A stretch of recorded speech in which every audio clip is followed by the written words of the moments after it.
La patrie vaut plus que tout, d'avoir encore des journalistes patriotes. C'est vrai que parfois les journalistes ont tendance à aller un peu plus loin. L'intéressé ou l'impétrant estime qu'il est plus fort que la loi, il refuse ou il s'obstine à boycotter les mesures de l'autorité administrative que nous sommes, eh bien son cas va être déféré au parquet. Et donc nous ne pouvons pas laisser la petite bêtise. Donc s'il y a une dérive, s'il y a une erreur, nous devons la recadrer immédiatement parce que nous allons fermer votre média. Ça on l'a dit. Et ici, j'interpelle TV5, j'interpelle France 24, qui...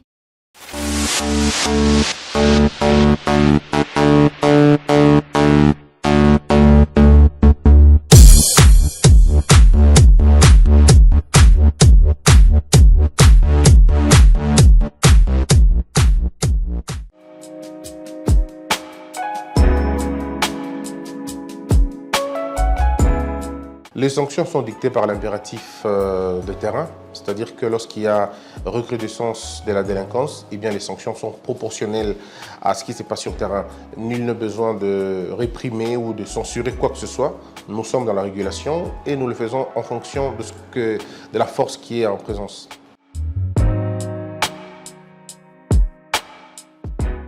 Alors, il faut plutôt reformuler la question.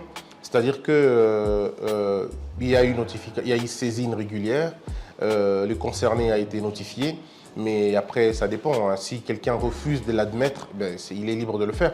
Mais les motifs et les griefs sont généralement inscrits dans l'acte qui le convoque ou l'acte qui l'interpelle. Alors il faut rappeler que nous avons la saisine au CESAC, nous avons ce qu'on appelle une saisine d'office, c'est-à-dire ce que nous-mêmes nous faisons. Nous sommes en face de quelque chose, notre rapport de monitoring nous le confirme et nous invitons la personne. Mais quand les cas sont extrêmes, nous procédons dans ce qu'on appelle, là, on prend un acte conservatoire, une mesure conservatoire généralement, et cette mesure tend à arrêter l'affaire à l'État. Et c'est ce qu'on a fait. Donc nous demandons au monsieur ou au concerné, ou ça peut être n'importe qui, on dit vous arrêtez de passer à la télé pendant une période, mais cette action est directement accompagné d'une invitation. C'est-à-dire que lorsque vous êtes suspendu comme ça, on vous laisse le temps de venir vous expliquer. Alors les gens, c'est vrai, ils se disent, mais pourquoi on n'inverse pas la tendance? Non, on ne peut pas inverser la tendance parce qu'on est dans une conservatoire. Lorsque c'est l'assemblée plénière qui prend la mesure, l'assemblée plénière procède autrement. Ça veut dire qu'on va d'abord inviter la personne. Là, lorsque les faits ne sont pas graves, on invite la personne nous donne ses explications, il bénéficie de son droit de défense, et puis après, on continue. Mais maintenant, quand on est dans une phase de conservatoire, c'est-à-dire quand on prend une mesure, la personne est censée venir se défendre, mais sous sanction. Parce que nous estimons qu'il faut arrêter la bêtise ou arrêter la dérive avant qu'elle devienne générale. Au contraire, c'est pour organiser les choses, c'est pour ordonner les choses, parce qu'il faudrait, en tant que régulateur, nous sommes appelés à réguler la parole, réguler le contenu médiatique, et donc nous ne pouvons pas laisser la petite bêtise. Donc s'il y a une dérive, s'il y a une erreur, nous devons la recadrer immédiatement, parce que si nous laissons, eh bien il y a l'effet de contagion et tout le monde va faire la même chose et il faut l'arrêter.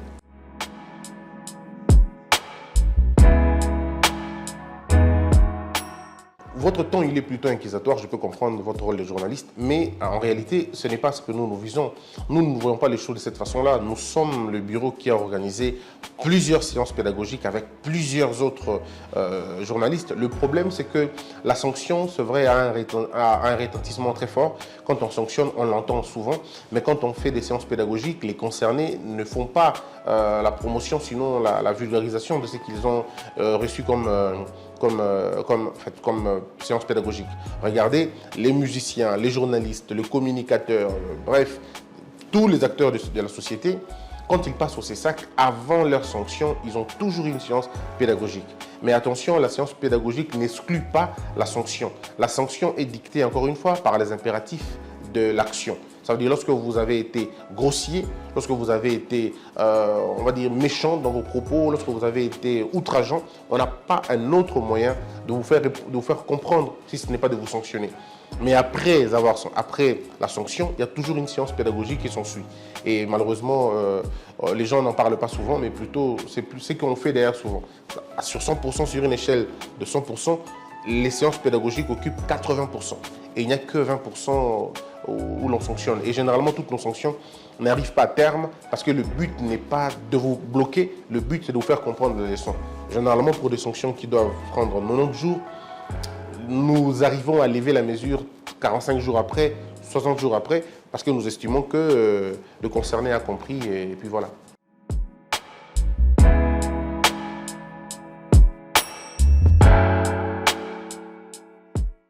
Les gens confondent souvent cette question. L'UNPC est une ASBEL. L'UNPC est une question, c'est une ASBEL, c'est une autorégulation. Nous sommes une émanation de la Constitution. Nous ne pouvons pas nous comparer. On ne peut pas rentrer dans leur plate-bande parce que nous savons déjà l'étendue de leur mission et nous savons les nôtres. Le problème, c'est que nous, en tant qu'organe de régulation, nous sommes censés réguler tous les contenus médiatiques et sans entrer dans les champs de qui que ce soit.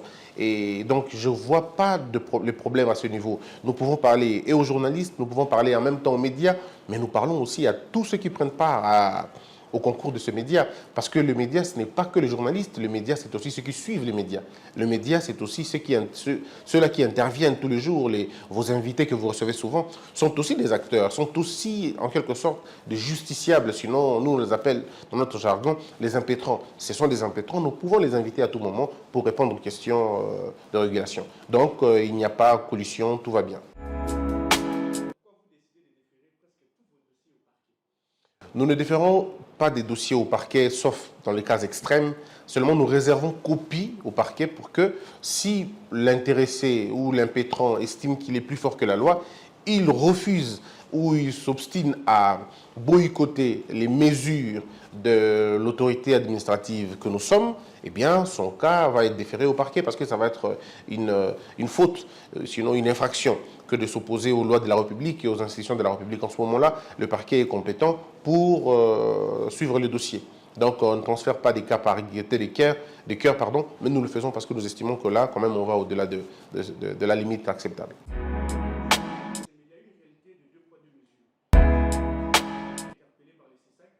Alors, le problème, c'est aussi cela. Les gens confondent souvent une interpellation et une sanction. Nous pouvons interpeller un musicien parce qu'il a dansé ou parce qu'il s'est exhibé de façon malencontreuse. Ça ne veut pas dire que nous l'avons sanctionné. Interpeller quelqu'un, ce n'est pas une sanction. Mais c'est vrai dans l'opinion, quand vous invitez par exemple X musicien, les gens pensent que vous l'avez sanctionné. Et les gens sont étonnés de voir sa musique continuer. Non, le but, ce n'est pas forcément de sanctionner les gens. Une pédagogie suffit.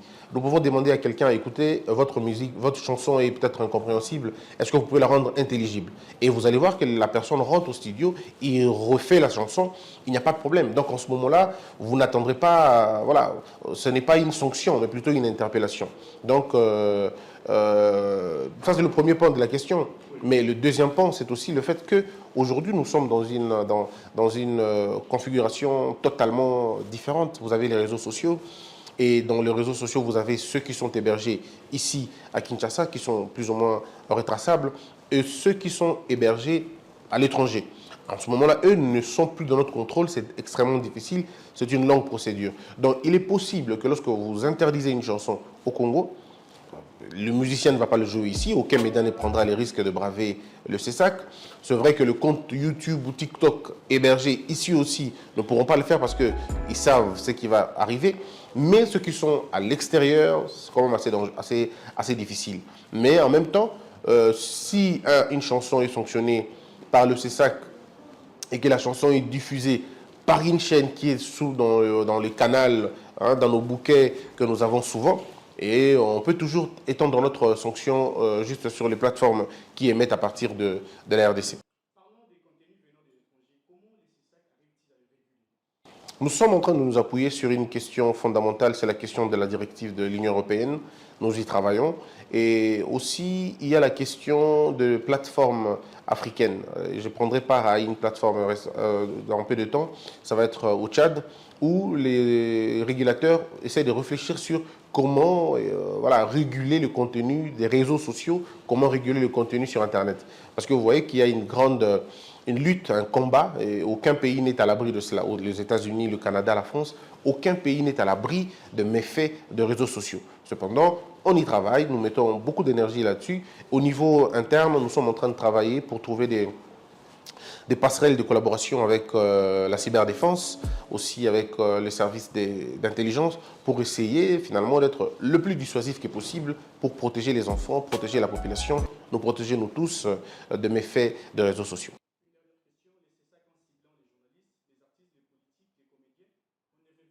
Pas du tout. La bêtise, partout où elle se commet, partout où elle est en train d'être entretenue, nous devons nous devons travailler pour arrêter cela parce que c'est important de vivre dans une société salubre. C'est important de vivre dans une société où la parole ne devient pas une arme, où le plateau de télévision ne se transforme pas finalement en lieu de combat et de spectacles désolants.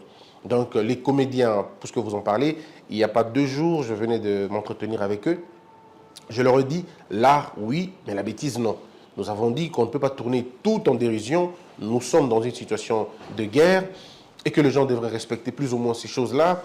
Et que nous avons dit aussi que la vie humaine, elle est sacrée. On ne peut pas commencer à insulter les gens matin, midi, soir, s'insulter comme ça, aborder des thèmes non réfléchis, voilà, donc faire la promotion des antivaleurs, la promotion des histoires contre notre propre culture. Donc, bref, nous ne pouvons pas tolérer ces choses-là. Et donc, nous avons appelé les comédiens, on leur a dit, je crois qu'ils ont compris, parce que vous avez parlé tantôt des sanctions, mais vous avez vu qu'avec les comédiens, il ne s'agissait pas de sanctions, il s'agissait plutôt d'une vaste campagne de sensibilisation. Et je crois que les comédiens sont repartis plus ou moins régaillardis, ils sont partis confiants, parce qu'on leur a dit, voilà, si vous commettez les erreurs dans vos productions, voici ce qui va arriver. Et pour les journalistes, nous disons la même chose. Chers médias, vous qui passez le temps à inviter les gens, invitez les spécialistes. On ne demande pas plus. Évitez les spécialistes sur vos plateaux parce que si vous invitez les spécialistes, non seulement que vous instruisez la masse, mais vous contribuez à l'élévation du niveau de la population. Mais si vous invitez des gens qui viendront abrutir le peuple, qui viendront déranger les consciences, ça ne marche pas. Moi, je suis dérangé. Pourquoi? Parce que regardez, quand on était petit, et qu'on suivait les débats de télévision, les débats de nos aînés à l'époque, on repartait souvent avec des expressions nouvelles, avec des mots, avec des verbes, avec des situations, on s'enrichissait. Mais depuis un certain temps, regardez les débats, la science a quitté les débats de télévision. C'est des insultes, c'est des slogans, parfois les gens amènent des proverbes qui n'ont ni tête ni queue, dans le but tout simplement de diminuer, sinon de tuer ce qu'on a encore de plus précieux, ça veut dire notre cohésion nationale. Donc la télévision ne devrait pas finalement se retrouver comme ça. Et comme on dit souvent, la télévision, elle est faite pour tout le monde, mais elle ne peut pas être faite par tout le monde. Il faut donner le micro aux spécialistes et donner la parole aux spécialistes. C'est aussi ça, contribuer au développement de son pays.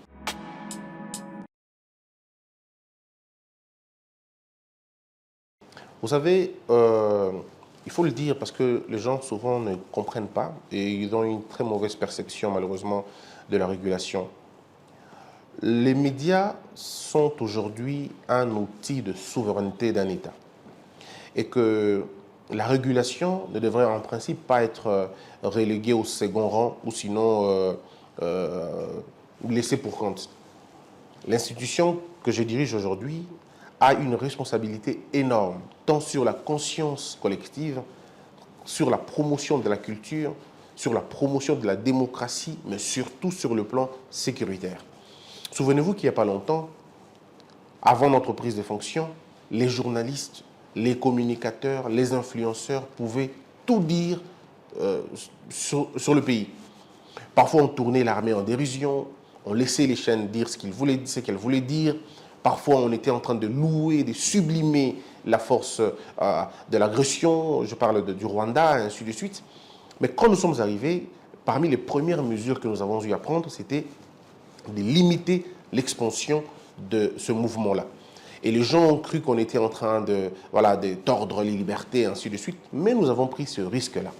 On avait dit aux Congolais et aux journalistes que personne ne pouvait diffuser les contenus rwandais, tout ça, faire la promotion, sinon l'apologie du Rwanda, c'était strictement interdit. Vous avez vu depuis un certain temps, plus ou moins relativement 3 ans, et c'est exactement le temps que nous avons fait au pouvoir, nous, pour ce qui me concerne, vous avez vu que la presse n'en parle plus, ne relaie plus ces choses-là.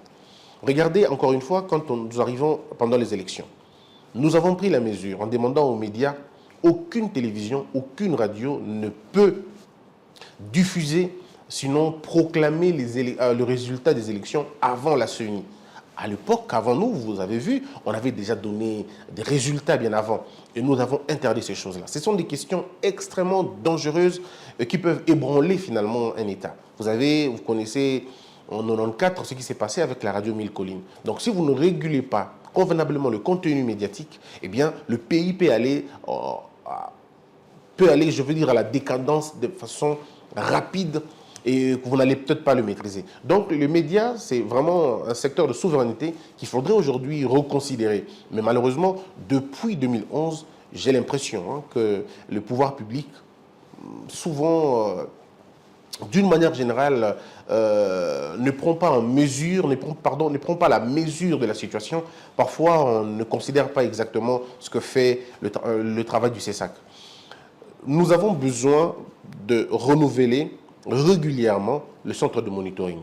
Parce que lorsque vous avez un parc de médias à peu près évalué à peu près 1000 médias, vous voyez ce que c'est. Quand vous avez plus de 400 radios, ce que vous avez sur l'étendue de la République, quand vous avez plusieurs radios comme ça, comment réguler le contenu? Comment réguler le contenu des médias si vous n'avez pas un centre de monitoring, je veux dire, fort, outillé et équipé?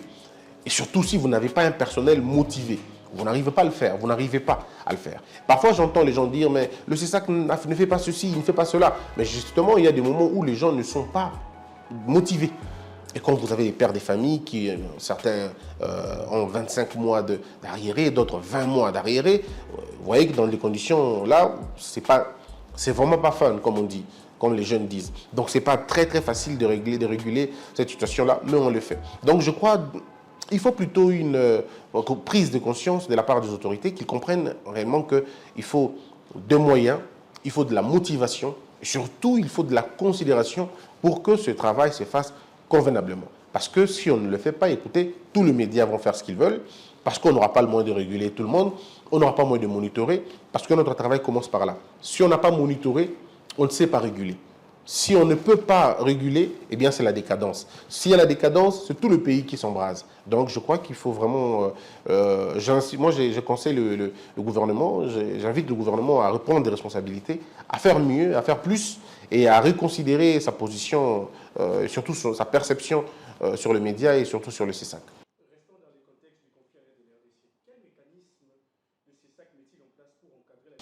Ça, nous le faisons déjà et je dois le dire ici, je tire mon chapeau à tous ces journalistes-là qui ont refusé de céder, à ces journalistes qui ont refusé de baisser la Chine, à ces journalistes-là qui ont considéré le fait que la patrie vaut plus que tout. Ils sont nombreux. Nous avons une chance, nous, au Congo, d'avoir encore des journalistes patriotes. C'est vrai que parfois, les journalistes ont tendance à aller un peu plus loin par rapport à la mesure, mais je crois dans l'ensemble, on n'a pas vraiment à se plaindre. C'est vrai, il y a toujours des brebis galeuses, mais dans l'ensemble, je peux dire que les journalistes se sont plutôt bien comportés. Pourquoi? Parce que nous avons organisé des sessions d'encadrement, des sessions de discussion avec les patrons de médias, avec les directeurs de programmes, avec les directeurs d'information, avec les journalistes eux-mêmes, et nous nous sommes entendus sur beaucoup de points. Voilà qu'aujourd'hui, on n'a plus ce problème-là. Et donc, mais nous continuons toujours à veiller parce que, vous le savez, la liberté, elle est jalouse d'elle-même et il faut y trouver des moyens conséquents. Sinon, en ce qui concerne l'Est de la République, nous n'avons pas interdit aux Congolais de réfléchir. Nous leur avons d'ailleurs demandé de réfléchir suffisamment sur cette question, mais de ne pas verser dans l'apologie du crime, de ne pas faire l'apologie du terrorisme, d'éviter de prêter la main aux ennemis, aux agresseurs et de ne pas donner la parole aux terroristes. Et ça, on l'a dit, et je crois que cette mesure a été respectée et continue même à être respectée. Mais en même temps, nous interpellons aussi les journalistes à éviter les discours de haine. Nous n'avons pas à nous attaquer entre tribus au Congo, nous n'avons pas à nous attaquer entre ethnies, entre clans. Nous devons rester soudés pour ne pas donner raison aux fauteurs.